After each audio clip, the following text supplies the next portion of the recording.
बहुत डरते-डरते ये बात मैंने अपने पापा से कही कि मुझे पढ़ाई करनी है, तुम्हारी शादी हो गई है, तुम गुड न्यूज़ दो, तुम घर सँभालो, तुम्हें पढ़ने की क्या ज़रूरत है? हस्बैंड तो अच्छा कमाता ही है। जिन लोगों से मैंने एक्सपेक्ट किया था कि वो मेरी बातें समझेंगे, मेरी चीज़ों को सपोर्ट करेंगे, वही लोग ऐसे ताने मारते थे मुझे। मैंने फिर अचानक से एक दिन डिसाइड किया कि मुझे अब परस्यू करना है एंटरप्रेन्योरशिप। मैंने एक दिन जाकर अपनी जॉब छोड़ दी और यहाँ से होती है मेरी एक्चुअल जर्नी डिफिकल्टी की शुरू। मिथिला के अच्छे घर में पैदा हुई एक लड़की जिसके father UPSC qualified Indian railways के जॉब में थे।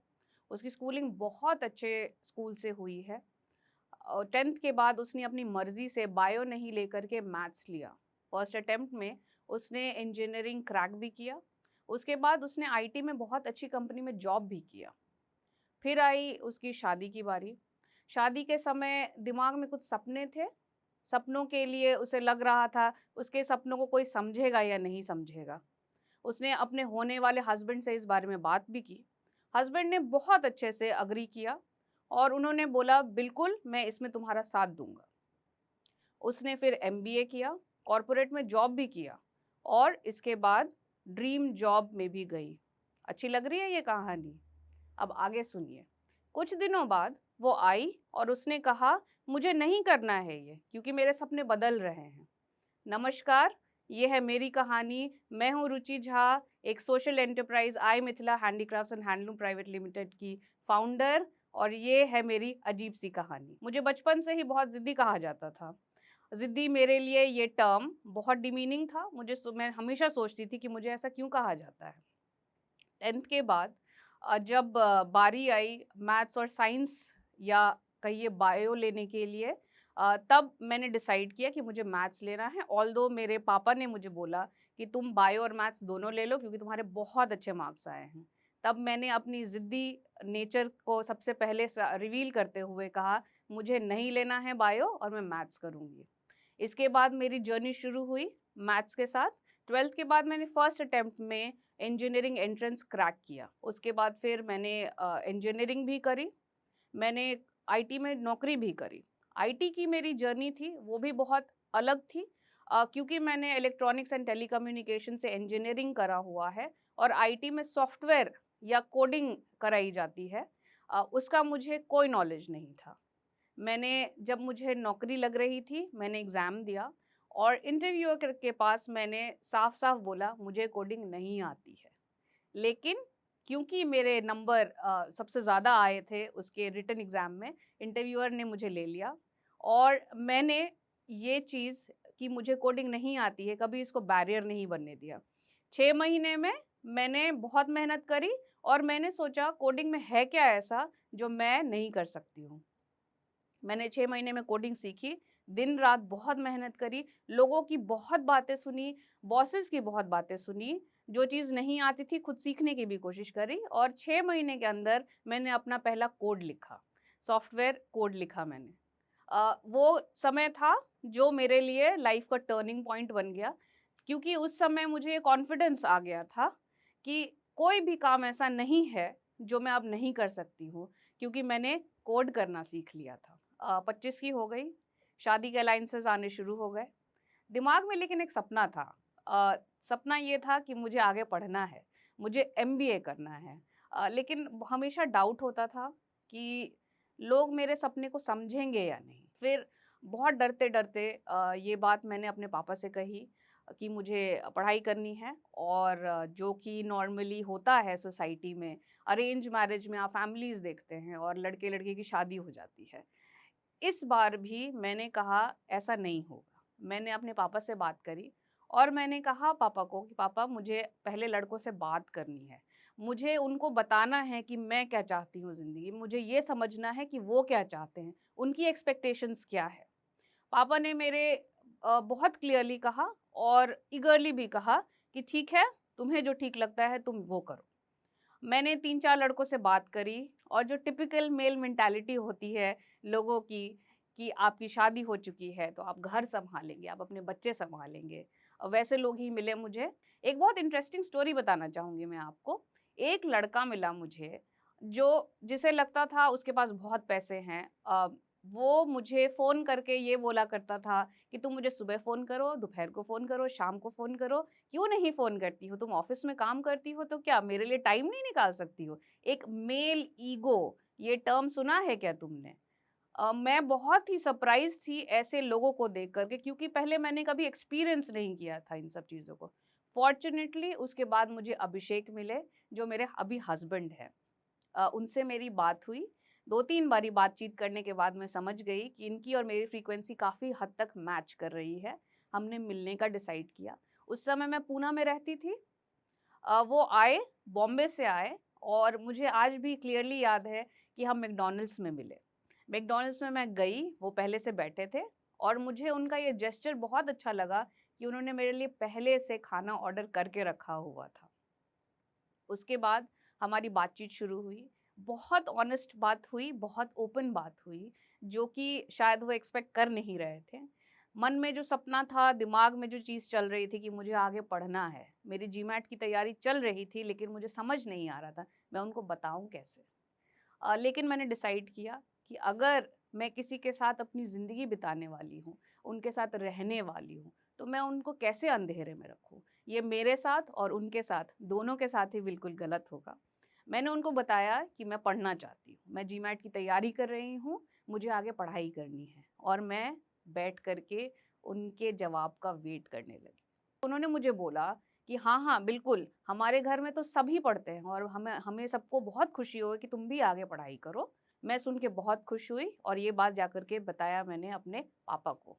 मेरे पापा, हमारी फैमिली और उनकी फैमिली मिली, मेरे पापा को भी वो काफ़ी अच्छे लगे, और हो गई हमारी शादी। यहाँ से शुरुआत हुई मेरे स्ट्रगल वाली जर्नी की। आप इमेजिन करिए, एक लड़की जिसकी शादी हुई है, उसको पढ़ना है, वो नौकरी भी कर रही है। उस समय पे उसको देखना है अपना घर, उसको देखना है अपना काम, और उसे देखना है अपने एमबीए की तैयारी, जो कि उसका सपना है। इस समय बहुत ज़्यादा सपोर्ट किया मेरे हस्बैंड ने मुझे, क्योंकि उन्होंने खुद कैट जैसा एग्ज़ाम फर्स्ट अटेम्प्ट में क्रैक किया था। उन्हें पता था कि ये सारी चीज़ें बहुत नॉर्मल है। हाँ, गिव अप कर देना बहुत नॉर्मल है, चीज़ें नहीं समझ आना ये भी बहुत नॉर्मल है।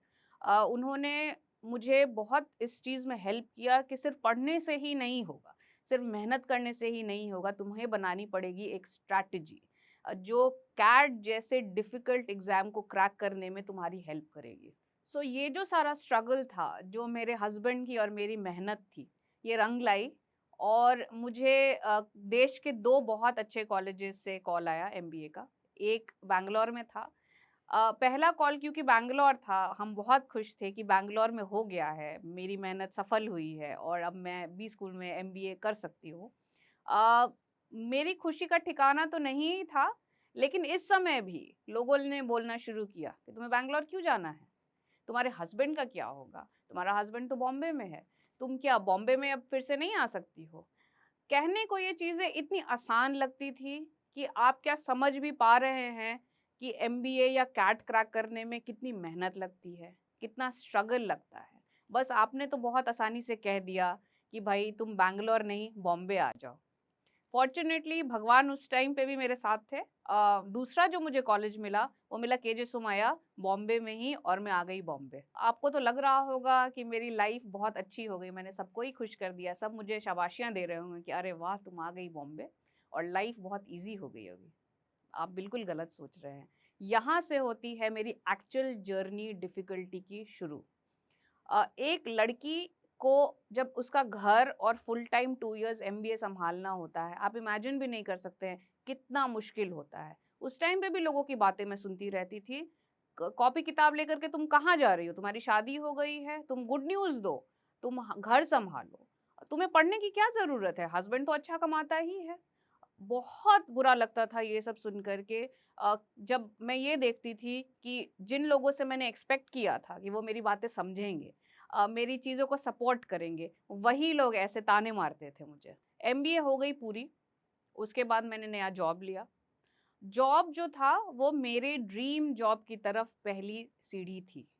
इसके बाद मैं अपनी दूसरी ड्रीम जॉब में गई। ड्रीम जॉब जहाँ पे मुझे लग रहा था, अरे वाह! I have arrived. आपको लग रहा होगा, अरे वाह! इतनी इतनी सी स्टोरी थी इसकी और अच्छे से सेटल हो गई है। आप बिल्कुल गलत सोच रहे हैं।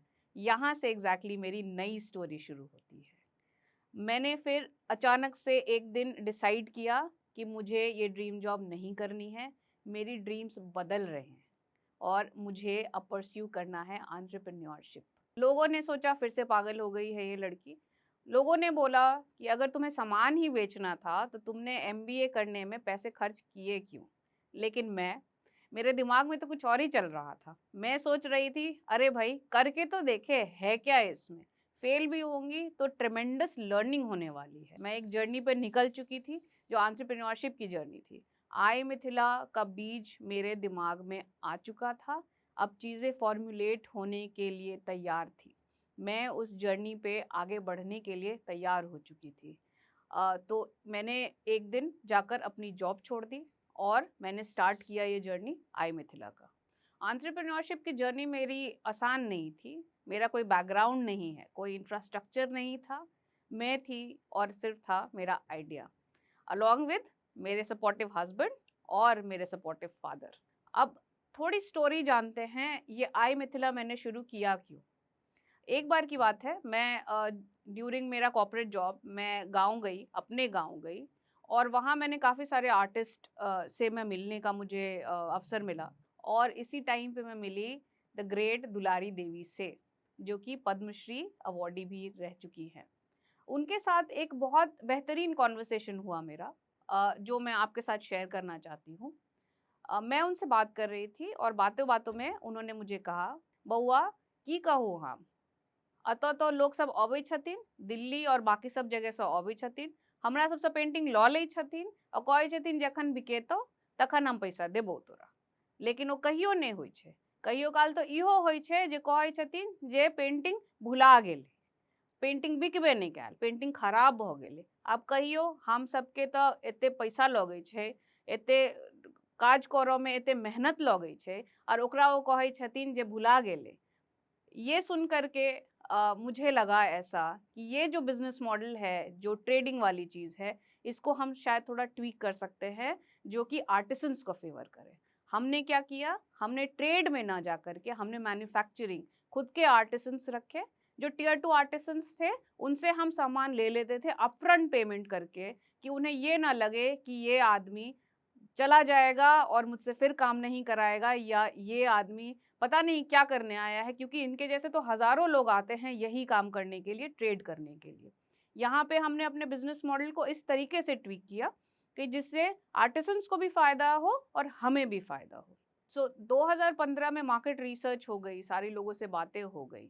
2016 में हमने इनकॉर्पोरेट किया I Mithila handicrafts and handloom private limited को। उसके बाद जो जर्नी शुरू हुई आई मिथिला की, हम सिर्फ ऊपर ऊपर ऊपर ही जाते रहे। 2017 में हमें अपना फर्स्ट अवार्ड मिला, सुपर ब्रांड का अवार्ड। ये अवार्ड बिहार में पहले हम स्टार्टअप थे जिनको ये मिला था। 2018 में मुझे नीति आयोग से भी अवार्ड मिला और 2019 तो क्या ही कहने, हम मिले विद्या बालन से। उन्हें साड़ियाँ पहननी बहुत पसंद है, तो हमने सोचा क्यों ना उन्हें एक मिथिला पेंटिंग की साड़ी गिफ्ट की जाए और जब हमने उन्हें वो साड़ी दी, वो इतनी खुश हो गई कि उन्होंने बोला कि अभी मैं इंटरव्यू के दौरान ही ये पहन करके बैठ जाती हूँ। मेरी खुशी का ठिकाना नहीं था। मुझे लगा कि मैं अपनी जो ड्रीम जॉब थी उससे भी आगे पहुँच गई हूँ। मुझे पंख लग गए हैं और मैं उड़ रही हूँ और ऊपर ही उड़े जा रही हूँ। ये स्टोरी हो गई मेरी बिज़नेस की। पीछे चल रही थी मेरी पर्सनल स्टोरी, मेरी माँ नहीं बनने की स्टोरी। शादी को 10 साल हो चुके थे। लोग मुझे हर कोई यही बोलता था कि देखो कितनी एम्बिशियस हो गई है ये, कि माँ तक नहीं बनना चाहती है। बहुत बुरा लगता था सुन कर के। काफ़ी लोगों ने ये भी बोला कि ये सब तो धरा का धरा रह जाता है, सबसे पहले आती है फैमिली। इसी दौरान मैंने एक नई रिस्पॉन्सिबिलिटी ली, माँ बनने की रिस्पॉन्सिबिलिटी, और वो मुझे लगता है आज तक की मेरी सबसे फुलफिलिंग जर्नी रही है। 2015 में जो हमने जर्नी स्टार्ट करी थी 3 आर्टिस्ट के साथ, आज वो हमारे पास 120 से ज़्यादा आर्टिस्ट हो चुके हैं। एक सप्लाई चेन बन चुका है वेंडर्स का, आर्टिसंस का। काफ़ी बड़ी बात है ये, और कोविड में हिट होने के बावजूद भी आज हम क्लोज टू 60 लाख्स का टर्नओवर कर रहे हैं। हम बूटस्ट्रैप्ड हैं। बहुत छोटा अमाउंट है ये, अभी भी एक लॉन्च पैड है जो अभी मिला है मुझे अपनी ऊंची उड़ान भरने के लिए। मेरी लाइफ की जर्नी में आपने देखा इतनी सारी अनसर्टेनिटीज हैं, इतने सारे उतार चढ़ाव हैं। किसी ने बोला पागल है क्या, इतना अच्छा छोड़ करके सब कुछ कुछ नया करने की कोशिश कर रही है। मैं बहुत श्योर हूँ कि आप लोगों की लाइफ में भी कुछ ना कुछ सिमिलैरिटी रही होगी मुझसे। एक कोट मैं हमेशा अपनी लाइफ में इम्प्लीमेंट करती हूँ, you are stronger than you think and smarter than you know. आपको पता भी नहीं है कि आपके अंदर कितना स्ट्रेंथ भरा हुआ है और आपकी लाइफ जर्नी कैसे होने वाली है। इसीलिए कभी मत भूलिएगा इस चीज को, that you are stronger than you think and smarter than you know. अहाँ सब एकरा सब्सक्राइब करू, लाइक करू और जत्ते से जत्ते मैथिल छथि हुनका बीच में शेयर करू। और नया नया प्रेरणादायक कहानी बहुत सारा खिस्सा अहाँ के सुनय ला मिलत, तो बस बनल रहू।